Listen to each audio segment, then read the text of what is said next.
मेरे प्यारे साथियों, मैं डीपी आप लोगों के सामने आज एक नए वीडियो के साथ हूँ। आप लोग इस चित्र को देख करके जान ही गए होंगे कि मैं किस विषय पर चर्चा करने वाला हूँ। जलियांवाला बाग। आज 13 अप्रैल है, बैसाखी का दिन है। और बैसाखी के दिन ही 13 अप्रैल 1919 13 अप्रैल 1919 को जलियांवाला बाग हत्याकांड नरसंहार हुआ था। जैसा कि आप लोग जानते होंगे, बहुत सारे लोगों ने इतिहास पढ़ा होगा, नहीं पढ़ा होगा तो पढ़ करके जान जाएंगे गूगल में और जगहों पर कि जल्ला पंडित का एक बाग था, उसको कहा जाता था जलियांवाला बाग। ये 3 तरफ से घिरा हुआ था आबादी से। एक तरफ दीवार बनी हुई थी और एक नैरो रास्ता था जाने का। इसके अंदर एक बड़ा सा कुआं था, बगीचा था और वहाँ पर सभाएं इत्यादि होती थी। कांग्रेस के महान लीडर लाला लाजपत राय की रोलेट एक्ट के विरोध में जब लाठियों से पीट पीट कर हत्या कर दिया गया, मार डाला गया, सत्यपाल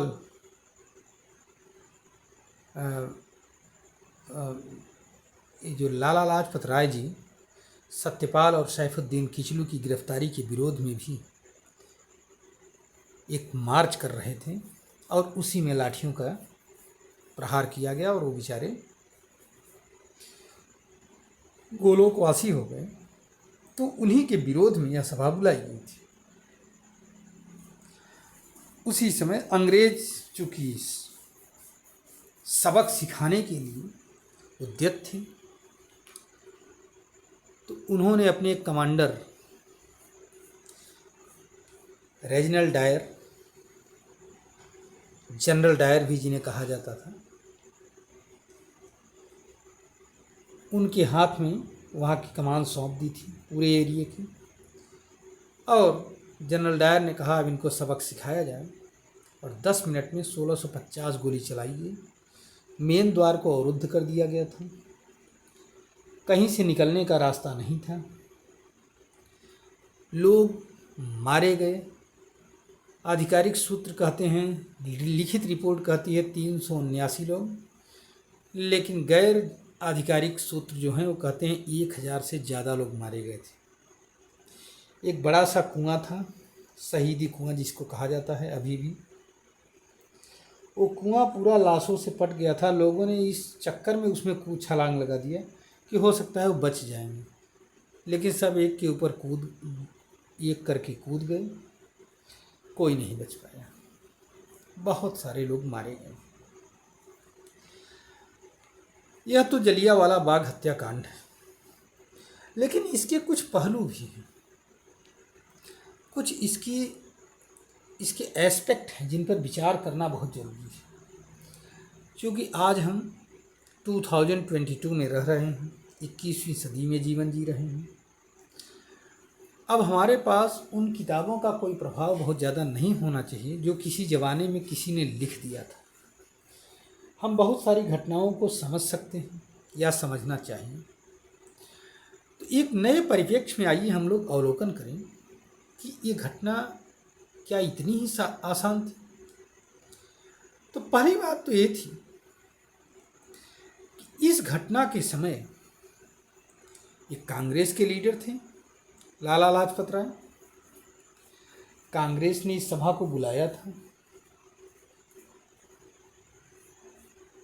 शामिल कौन हुआ था? आम जनता शामिल हुई थी। गांधी जी जैसे लोग कांग्रेस के महान लीडर थे।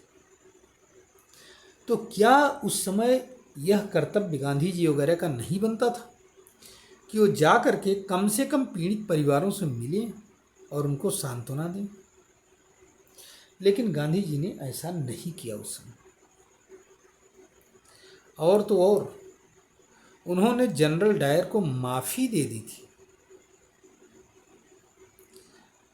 1920 में जनरल डायर बीमार पड़ गया था, तो गांधी जी ने कहा कि हमें डायर को माफ़ कर देना चाहिए और यही उचित होगा, ईश्वर के साथ न्याय यही होगा, परमात्मा का कार्य यही होगा कि अगर वह बीमार है तो हम उसकी सेवा करें। 1920 में जनरल डायर गंभीर रूप से बीमार होना शुरू हो गया था और 27 आते आते वो मर गया था। बहुत सारी बीमारियों से ग्रस्त हो गया था, लकवा जैसे। तो ये कांग्रेस का उस समय का पहलू था, स्टेटमेंट था। अच्छा, एक बात और भी है कि 1990 में भी कांग्रेस में दो धड़े सक्रिय थे।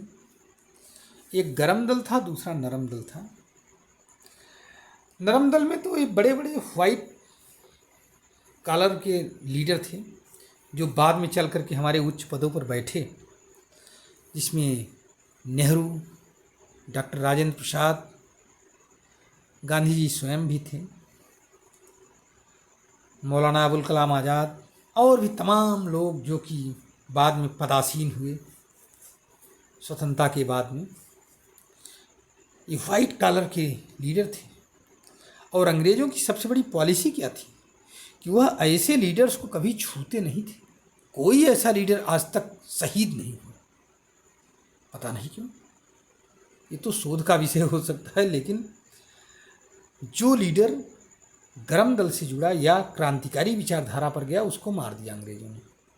और सबसे बड़ी बात यह है कि ये जो तथाकथित सफ़ेदोपोश लीडर थे जो लिखते थे बड़े बड़ी शब्दावलियों में, बोलते थे, ऊंचे ऊंचे भाषण बोलते थे, लेकिन दिल से कभी चाहते ही नहीं थे कि अंग्रेजों को कोई नुकसान पहुंचे।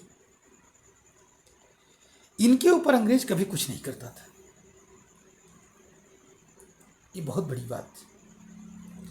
और इसका एक असर और भी हुआ कि इस घटना के बाद से भगत सिंह, चंद्रशेखर, राजगुरु आदि महान क्रांतिकारियों का उद्भव हुआ नॉर्थ इंडिया में।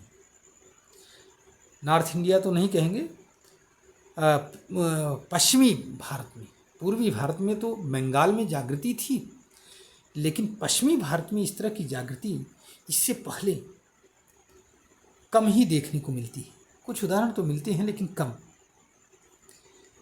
तो ये इस घटना का असर हुआ और इसी के बाद में उधम सिंह जैसे लीडर जा करके माइकल ओडायर, जो उस समय